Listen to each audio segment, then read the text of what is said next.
다음에 이제 다음 페이지로 넘어가서 226페이지 위에서 두 번째 줄 보면은 이제 독재 이야기를 하고 했는데, 그럼 이제 국가도 함께 이야기를 하거든요. 국가의 진보는 개별성을 소유하기를 멈출 때 중단되는 것이며, 수천 년 동안 한 자리에 머물러서 조금도 개선되지 않았던 중국이 그 대표적인 사례이다 했는데, 바꿔서 표현하면은 국가가 진보하려면은 개별성을 소유해야 된다. 밀 말 그대로. 그러니까 개개인이 가지고 있는 여러 가지 능력을 발휘할 수 있도록 국가가 그걸 오히려 적극적으로 억압하는 게 아니라 적극적으로 뒷받침해야지만 국가가 진보할 수 있다는 이야기인 겁니다. 중국 예를 들면서 중국은 그렇지 않았다 하는 걸 지금 그렇게 주장을 하고 있는 거죠. 자, 그리고 이제 그 밑에 단락 세 번째 줄 보면 이렇게 나왔습니다. 훔볼트를 인용함으로써 사람들을 갖지 않게 서로 독립하게 있는 이야기죠. 갖지 않게 만드는 두 가지 요소. 달리 말하자면 사람들로 하여금 개별성을 갖게끔 만드는 두 가지 요소로 자유가 있고 상황의 다양성이 있다고 이야기합니다. 네. 근데 다시 여기서 잊어버려서는 안 되는 게 천재성이라는 말을 함께 계속해서 떠올려야 됩니다. 개별성을 이야기할 때. 그러니까 그런 개별성을 갖게끔 만드는 요소는 자유와 상황의 다양성이 있어야 된다는 이야기입니다.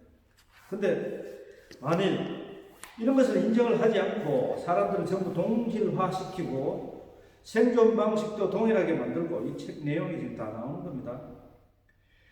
거주 장소도 동일한 것으로 정하고 동일한 교육을 하고, 이렇게 모두 사람을 동질화시키면은 사람의 삶은 결국 기계의 부품과 같은 존재가 되어버린다. 이렇게 지금 이야기를 하고 있습니다. 그런 데서 보세요. 이런 교육, 밀은 이런 교육을 안 받았잖아요. 그죠? 그래서 이런 것들이 아까 그러니까 지난 시간에 이야기를 할 때 이 책 내용을 이해하기 위해서는 밀의 생애를 개인적으로 어떻게 살아왔는지를, 어떤 교육을 받아왔고 하는지를 알아볼 필요도 있다고 말을 했는 겁니다. 근데 결국 진짜 오늘날 우리들이 살고 있는 이런 삶은 기계의 부속품과 같은 삶, 이런 표현 굉장히 많이 하잖아요. 그죠? 그렇게 살아갈 때 인간의 본성을 잃어버리는 것이 된다. 이런 이야기를 하고 있고. 그러니까 어떻게 돼요? 자유가 그만큼 중요하다는 것을 지금 다시 강조하는 게 되는 셈입니다.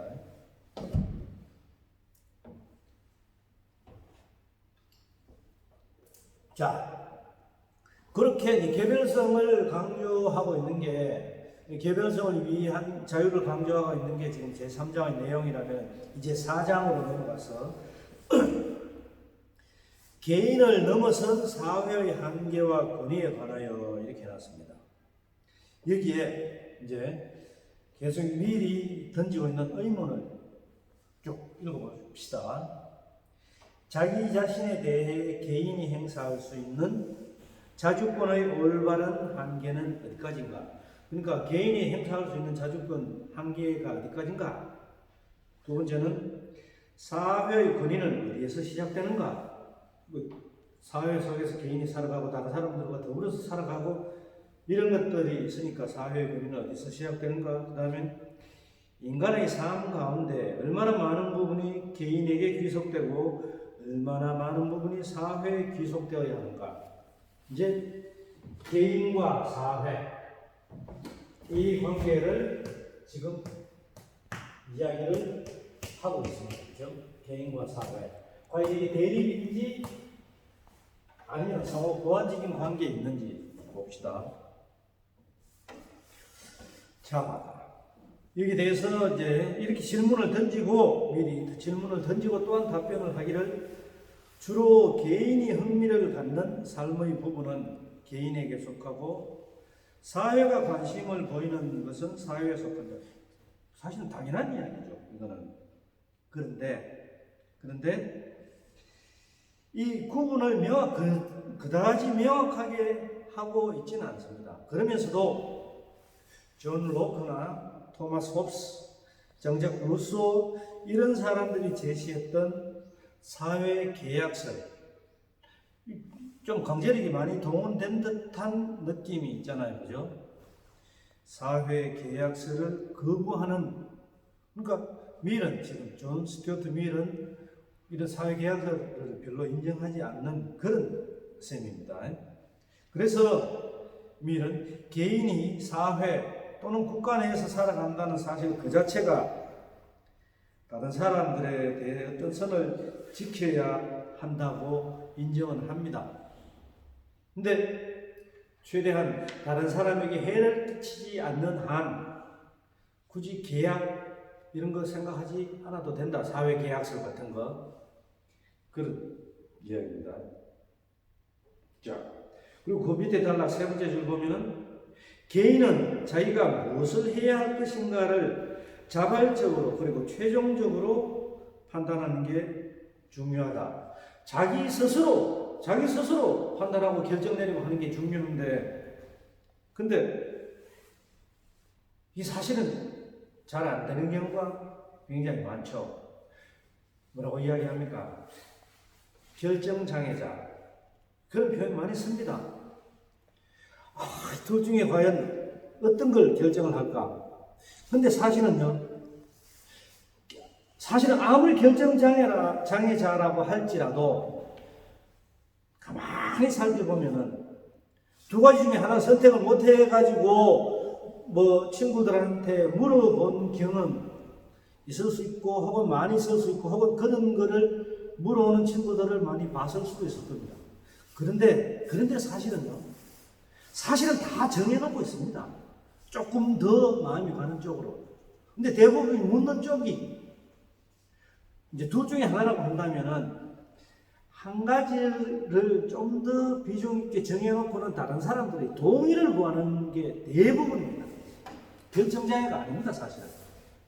내가 이쪽으로 조금 더 마음을 가지고 있는데 다른 사람들도 그렇게 동의해 주기를 바라는 마음에서 묻는 경우가 대부분입니다. 근데 자기가 마음 갖는 쪽에 대답을 잘 안 해주잖아요. 그러면 마음 갖는 쪽에 대답해 주는 사람들을 계속해서 찾아다닙니다, 사람들은. 그걸 모르고 결정장애라고 이야기를 하는 거죠. 니 어느 쪽에 좀 더 마음이 가는데 사실 그거 물어보고 그래 나도 그렇게 생각해. 나도 그게 더 좋아. 그렇게 동의해 주는 편이 사실은 훨씬 더 낫습니다. 그런 게 오히려 이제 개별성을 억압하지 않고 자유롭게 자기 스스로 프리덤을 느끼는 것처럼 생각을 할 수가 있는 겁니다. 지금 그런 이야기를 하고 있는 겁니다. 사회도 그렇게 돼야 된다는 이야기를 하고 있는 거죠. 근데 이제 뒷페이지로 넘어가서 보면은 그런 게 다른 사람들한테 해를 끼치는 게 될 경우에는 처벌해야 된다. 보복과 처벌이 함께 필요하다고 이야기했는데 그냥 한마디로 이야기하면은 그런 경우는 즉 다른 사람들에게 해악을 끼치고 다른 사람들이 나와 더불어서 사람들이 함께 살아가고 있는 이 사회에 해를 끼친다고 하면은 그거는 처벌해야 된다. 심지어 이제 DPG 그렇게 이야기도 나오죠. 무절제하고 낭비하는 생활을 하는 그런 경우도 실제로는 처벌해야 된다까지 이야기를 합니다. 그 이유는 뭡니까? 이 사회를 보호하기 위해서. 사회는 다른 사람들과 함께 살아가는 이 사회가 되는 거잖아요. 그러니까 결국 혼자서 정말 다른 사람에게 아무런 피해를 끼치지 않고 살아가는 것처럼 보이는데 무인도에 사는 게 아닌 한에서는 어떤 식으로든지 간에 다른 사람에게 간접적으로라도 영향을 끼칠 수가 있는 게 되는 거죠. 그 경우 결국에는 다른 사람들한테 피해를 주는 셈이 되는 거고 그건 막아야 된다. 자, 조금 극단적으로 마약하는 경우 생각해 보세요. 혼자서 마약하는 경우. 그런 것들 우리 법적으로 처벌하잖아요. 예를 들어서 그런 것들도 이야기를 할 수가 있는 겁니다. 그렇지만은 그런 것들의 기준을 정하는 게 굉장히 애매합니다. 미일도 그런 기준을 분명하게 설정을 하고 있지는 않거든요. 이제 그런 점을 잘 생각을 해야 됩니다. 자, 물론 이제 지금 방금 이야기했는 이런 내용에 대해서 실제로 우리는 용납할 수 있는지 어떤지 의견은 굉장히 다양하게 나올 수가 있고 좀 크게 갈릴 수도 있습니다. 그러니까 내가 지금 여러분들한테 이야기를 하면서 이게 전적으로 옳다 그런 이야기가 아니고 미리 지금 이런 이야기를 하고 있는데 이런 거는 우리가 얼마든지 논의거리, 토론거리가 될 수 있어서 난상 토론도 한번 반드시 해볼 필요가 있다 그런 이야기입니다.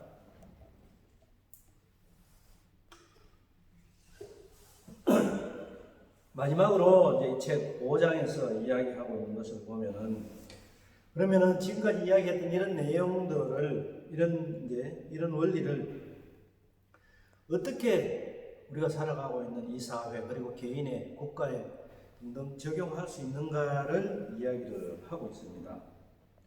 그냥 이제 이걸 위해서 미리 이야기하고 있는 거 229페이지 이제 새로 시작하는 부분 제5장 적용 네 번째 줄 보면 이렇게 되어 있습니다. 개인의 행위가 다른 사람의 이익과 관련되지 않는 한 사회에 대해 그 행위에 대한 책임을 질 필요가 없다. 그렇죠. 일단 이게 다른 사람에게 해를 끼치지 않는 경우가 되니까 그 다음에 그런 행위가 다른 사람의 이익에 해가 된다면 개인은 사회에 대해 책임을 져야 하고 또한 필요하다면 사회적 또는 법적 처벌을 받아야 한다는 것은 당연한 이야기죠. 예. 이 당연한 이야기인데 왜 이렇게 해놨을까? 뒤에 이제 여러 가지 것들 이야기하면서 해놨으니까 비판할 점이나 이런 것들을 생각하면서 보도록 합시다. 그 밑에다가 봅시다. 미일은 지금 방금 이야기했는 이런 경륜을 강조하면서도 다른 사람의 이익에 해가 되리라는 가능성만으로 우리가 사회가 간섭하는 것에 대해서 지속적으로 우려를 표명하고 있다. 자, 이게 뭔 소리냐?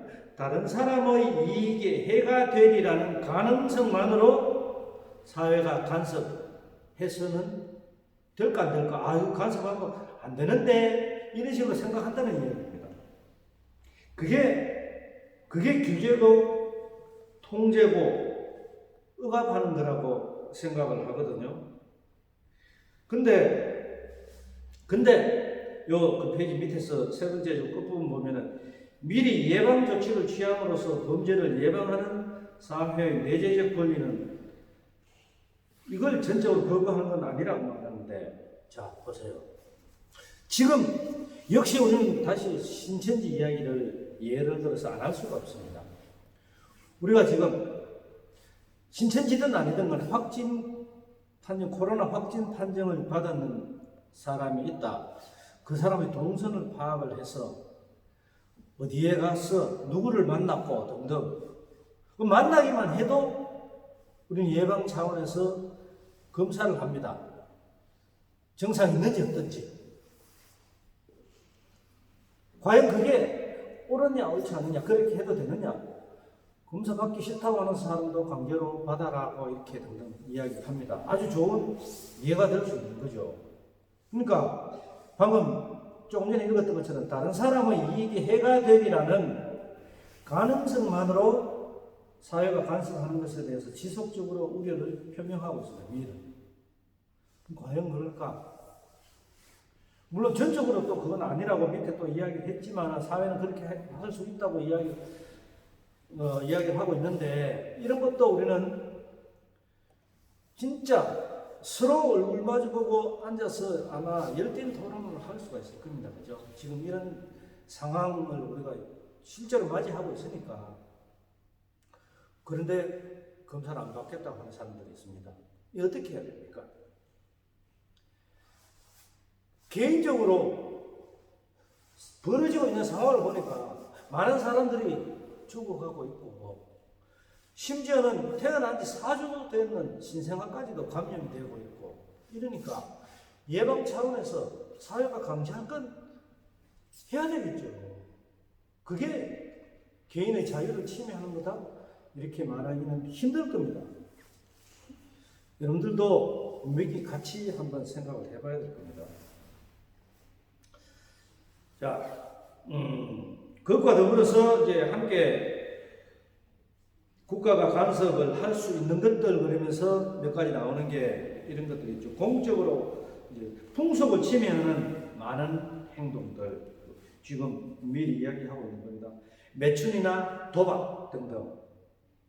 또 주류 판매, 술 판매하는 거, 이것도 지금 이야기를 하고 있는데, 이거는 이제 판매하지 말라는 이야기가 아니라 그거죠. 세금을 부과하고 좀 많이 부과하고 하더라도 규제를 하면서 판매를 해야 된다, 이런 이야기를 합니다. 근데 보세요. 풍속을 침해하고 매춘, 도박, 주류 판매, 이런 것들이 어느 쪽에 해당되는가? 인간의 정신적인 측면, 육체적인 측면 보면 주로 인간의 육체보다는 정신을 피폐하게 만든다고 생각을 하는 게 더 많죠. 딱 이렇게 자를 수 있는 건 아니지만은, 그러니까 인간의 정신적인 측면을 피폐하게 만드는 것들에 대해서는 국가가 간섭하고 개입하고 규제하고 할 수 있다는 이야기입니다. 자, 그래서 이제 쭉 연결해가지고 또 달리 이야기를, 또 다른 이야기를 하고 있는 것들이 여성의 법적 권리, 그 옆 페이지로 넘어가면은 교육 이야기를 합니다. 여성의 법적 권리는 좀 이따가 또 다른 이야기를 하겠습니다만은, 육체를 위한 교육, 정신을 위한 교육. 근데 육체를 위한 것은, 육체를 위한 음식, 정신을 위해서는 교육과 훈련이 필요하다고 이야기를 합니다. 그렇지만은 이제 국가가 교육에 영향을 미치려고 하는 모든 시도는 또 해악이라고 규정하고 반대합니다. 홈스쿨링 했는 미리 자기는 스스로 홈스쿨링이 아마 그 다른 일반 제도적인 교육보다도 훨씬 좋았다고 생각을 하겠죠. 그런 것들이 분명히 있을 거라고 생각합니다. 그렇다면 생각해 보세요. 여러분들 지금 의무교육 같은 거, 과연 적어도 미래를 생각하고 봤을 때는 완전히 그 상반되는 거라고 할 수가 있는데, 우리는 그것도 또 아마 열띤 토론을 해볼 수 있겠죠. 여러분들도 수능 친지 얼마 안 됐기 때문에 이런 국가가 제도화해서 하는 거 과연 우리는 어떻게 받아들일 것인가 생각할 수 있을 겁니다.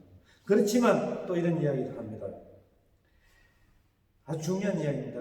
아무런 계획 없이 결혼하고 무책임하게 자녀를 출산하는 것에 반대한다. 그러면 또 하나의 주제는 우리 생각해 볼 수 있죠. 그러면 낙태해도 괜찮다는 이야기인가 생각해 볼 수 있을 것이고요. 근데 또 하나 이야기예요. 지나치게 많거나 적은 출산에 대해서도 반대한다. 그럼 도대체 어떻게 하는 거예요? 적어도 이제 미리 이야기하는 걸 봤을 때, 아유, 뭘 어떻게 진짜 거기에 맞추기 힘든다고 우리는 생각할 수 있을 겁니다. 그죠? 그렇지만 또 일어났습니다. 태어난 존재자가, 그러니까 지나치게 많거나 적은 출산에 대해서도 반대한다고 해놨는데, 태어난 존재자가 최소한 바람직하게 존재할 수 있는 일반적인 기회를 갖지 못하는 경우에는 그 존재자에 대한 범죄가 된다. 그러니까 태어났으면은 일반적으로 공평한 기회를 받아야 되는데, 어떻게 미일도 물론 그 당시에는 홈스쿨링 하는 경우가 많이, 지금보다는 훨씬 더 많았겠지만은 미일도 특별한 경우인데, 그죠? 그러고 보세요. 계획 없이 결혼하고 무책임하게 출산하지 마라. 근데 지나치게 많이도 적게도 하지 말고 이렇게만 해놨습니다. 그러고서는 이제 끝부분에, 이 책 끝부분에요. 5장 끝부분에 정부가 개인의 행위에 어디까지 간섭해도 좋은가 하면서 간섭의 한계를 또 이야기를 하고 있는데, 진짜로 뒤로 가면 갈수록 우리는 의문을 더 가질 수밖에 없는 게, 또 미일에게 직접 질문을 안 던질 수가 없는 게, 그렇게 개인의 자유를 중요시하고 천재성을 발휘할 수 있도록 개별성을 중요시하고 하면서도 사회에 해악을 끼치고 하는 것은 규제를 할 수가 있다. 규제를 해야 된다. 근데 정부가 그래도 간섭을 또 최소화해야 된다. 그러면은 현재 우리나라 시행하고 있는, 다른 나라도 생각할 필요도 없습니다. 우리나라가 시행하고 있는 복지제도, 기초생활수급자, 또 차상위 계층, 혹은 여러분들이 앞으로 이제 입학할 때부터 받았는지 잘 모르겠는데 앞으로 받게 될 국가장학금 같은 거, 정부 제도화 해가지고 정부가 알아서 하는 그런 제도들인데 일종의 간섭하는 거죠. 근데 내한테 이익을 주는, 적어도 경제적으로 이익을 주는 것들에 대해서는 국가가 잘한다 그러고, 내가 그런 것들은 정부한테 박수를 보내면서, 근데 내가 싫어하는 것들에 대해서 정부가 나서서 그거 하면 안 돼, 그건 또 국가가 간섭한다 그러고, 이런 것들을 우리는 어떻게 받아들여야 됩니까? 그러니까 미리 말하는 자유가, 그 자유의 한계가 도대체 어디까지고, 그 자유를 지켜주기 위해서 국가가 해야 하는, 혹은 국가가 할 수 있는 역할은 어디까지냐. 그 한계 설정이 사실은 뚜렷하진 않죠. 물론 미리 사람이 1873년 그렇다면은 지금으로부터 150년 전 이야기입니다. 근데 그럴지라도 우리가 따를 수 있는 것도 많고 비판할 점도 많지만은, 오늘날 우리가 고전으로서 이걸 읽어볼 때는 오늘날 우리 사회에서는 이것들을 어떻게 받아들여야 할 것인가, 선택할 건 선택하고 아니다 싶어서 버릴 건 버리고 얼마든지 그렇게 할 수 있는 거잖아요.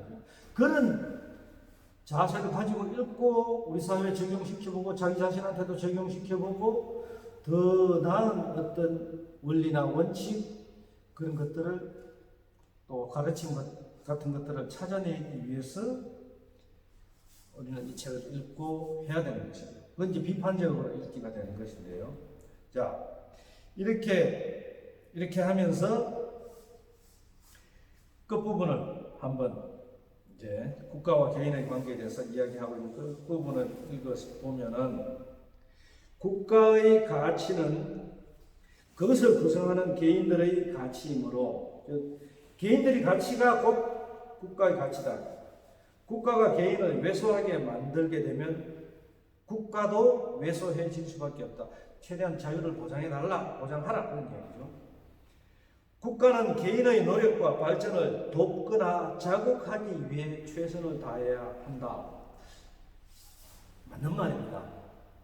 근데 이런 표현은 사실은 굉장히 좀 모호한 표현이고 원론적인 표현이기 때문에 사실은 굉장히 좋지 않습니다.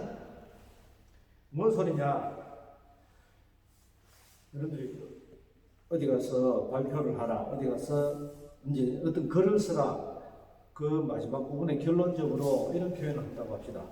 우리 다 같이 노력하여 모두가 잘 사는 행복한 사회를 건설합시다.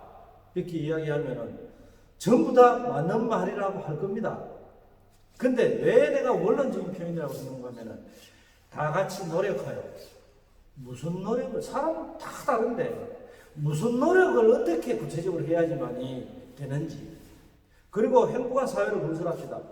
다들 행복하게 살고 싶어 하지만은 어떻게 사는 게 행복한 삶이라고 생각하는지 개개인이 다 달라요. 그것들을 구체화할 수 있도록 각자 개인의 마음에 다